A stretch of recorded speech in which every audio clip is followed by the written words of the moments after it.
They say that empires do not die in a single night. They fade slowly at first, like the last embers of a great fire, until one day the ashes are cold and the world wonders how such a blaze ever burned at all. Imagine this, a scribe in the final days of Rome, sitting in a dimly lit chamber, ink pooling at the tip of his quill, outside. The streets are quieter than they should be. The markets, once overflowing with grain from Africa and wine from Gaul, are barren.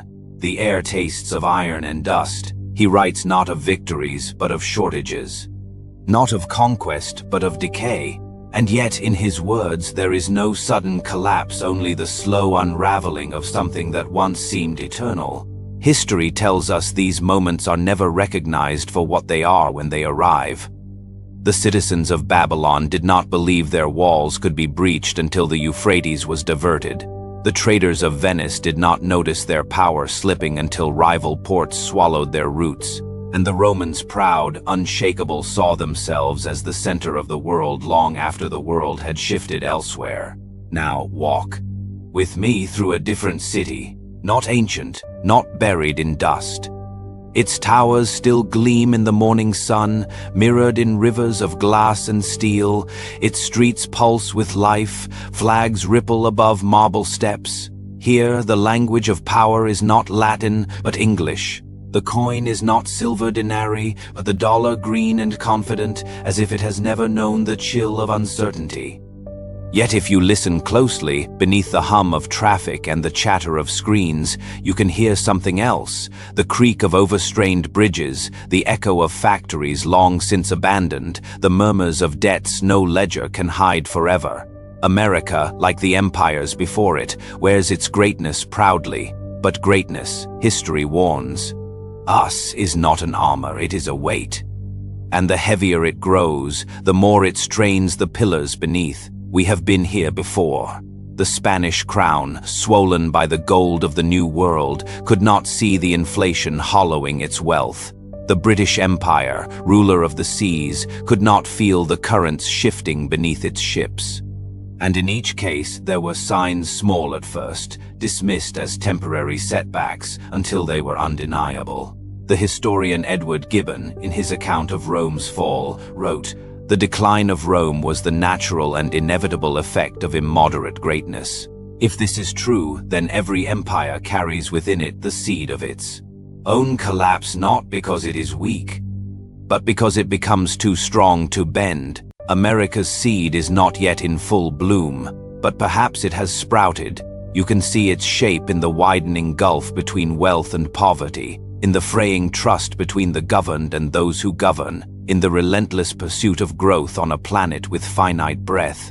Yet history is not. Prophecy, patterns repeat, but never in quite the same way. What is certain is that power attracts both the loyalty and the envy of the world, and it is in balancing those forces that an empire either endures or topples. There is a quiet truth buried in the ruins of every civilization. Collapse is not a single event, but a long conversation between a people and their fate.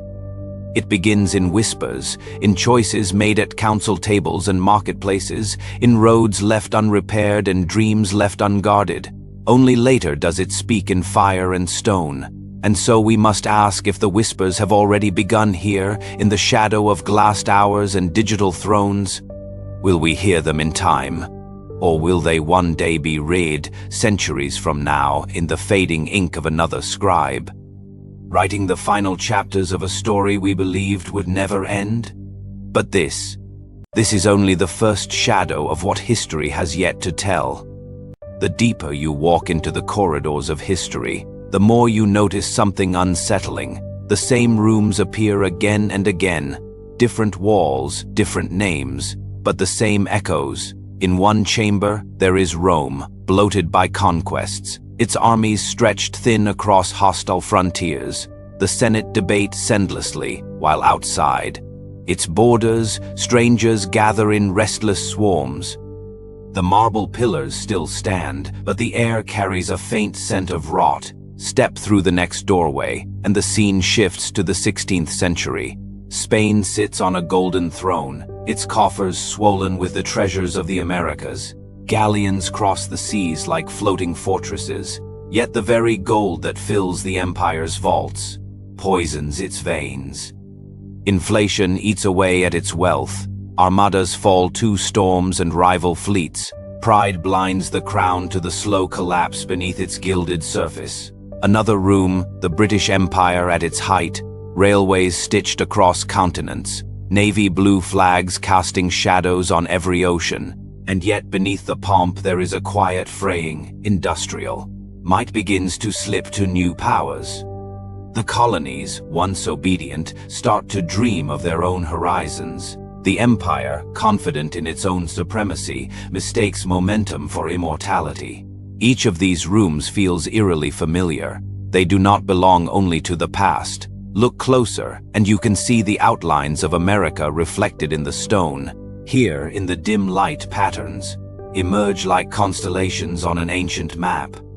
A vast military stretched across the globe, guarding interests both vital and trivial. A currency whose strength rests not on gold, but on the trust of a watching world. A society locked in debate about wealth, about justice, about the very meaning of itself. The details differ, but the rhythm is the same. Expansion, overreach, and the slow erosion of the foundations that once seemed unshakable. History is not a straight path, it is a spiral, and every turn feels eerily like the one before. Some historians call it imperial overstretch. Others frame it as the life cycle of civilizations. But to those who lived it, it was rarely so clear. To a Roman merchant in the 4th century, life still felt rich with opportunity until the trade routes crumbled. To a British officer in 1913, the empire still felt like destiny until the first shells fell in Belgium. To an American today, the skyscrapers still scrape the clouds, but perhaps the ground beneath is softer than it seems. There is a parchment in the British Library, its edges browned with centuries of breath. In it, a Venetian ambassador writes of the Ottoman Empire. They seem eternal, but I fear their power is like the tide, it advances only to retreat. Those words, meant for a single ruler's eyes, now stand as a quiet warning to every empire that has followed. And perhaps here is where the spiral tightens. Unlike Rome, Spain, or Britain, America's empire is not built only on land, armies, or colonies.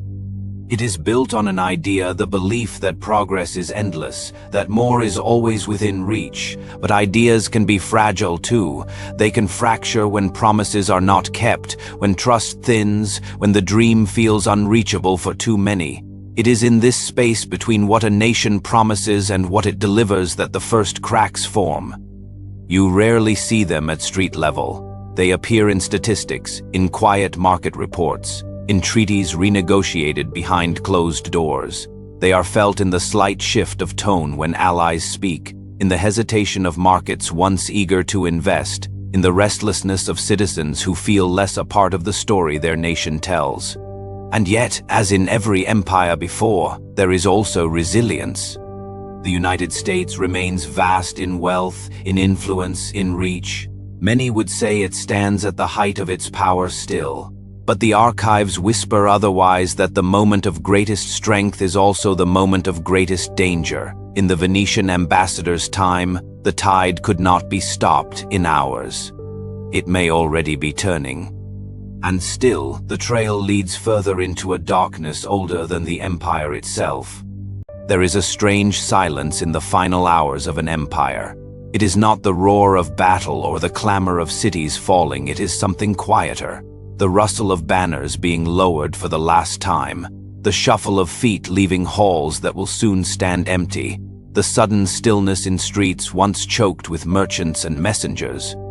Historians, looking back, often try to name the moment of collapse, a year, a battle, a treaty signed in some candlelit chamber. But for those who lived it, the truth was more elusive. For them, it happened in increments, a day when the roads were less safe than before, a season when the harvest came in thin, a year when the coin. Their hand felt lighter, worth less. By the time the fall was obvious, it had already happened. If America is to follow the arc of its predecessors, it will not end in fire and ruin. Not at first. It will end in subtle shifts, in the quiet unraveling of the story it tells itself. And that story, more than armies, more than wealth, has always been its true source of power. Every empire, in its final act, begins to forget what it was built for. Rome forgot its republic. Spain forgot the spirit of exploration that once sent its ships across unknown seas. Britain forgot that the sun could in fact set. The United States was built on a promised liberty, opportunity, a voice for every citizen, but promises are only as strong as the will to keep them. And when that will weakens, and the distance between promise and reality grows too wide, even the mightiest pillars begin to sway. There is a thread that runs through all of history's endings, a thread so thin it is easy to miss. The recognition that collapse is not always destruction, it is transformation. When Babylon fell, it did not vanish. Its bricks became the walls of new cities. When Rome dissolved, its laws and language carried on in the nations that rose from its shadow. Even the ashes of fallen empires can nourish the soil for what comes next. Perhaps America's fate will not be to vanish, but to change into something unrecognizable to those who once called it home. The world's center of gravity may shift, its currency may no longer rule the markets, its armies may no longer stride across every ocean, but something will remain. A fragment, a memory, a seed. The philosopher Marcus Aurelius, writing at the height of Rome's power, reflected on the impermanence of all things. Time is a river, a violent current of events, glimpsed once and carried away forever.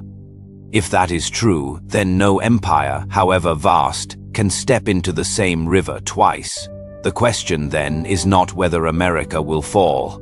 All empires do. The question is, how will it choose to fall? With a crash that shatters the world's peace, or with the quiet dignity of a nation that understands its place in the turning wheel? We stand, perhaps, at the edge of that choice.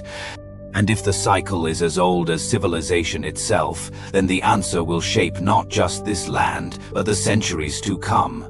Perhaps the past is not behind us at all, but all around us, waiting for the right eyes to see. Which truths do you think history has yet to reveal? Share your thoughts. The conversation is part of the discovery. Until the next story finds us, keep listening for the footsteps of the past.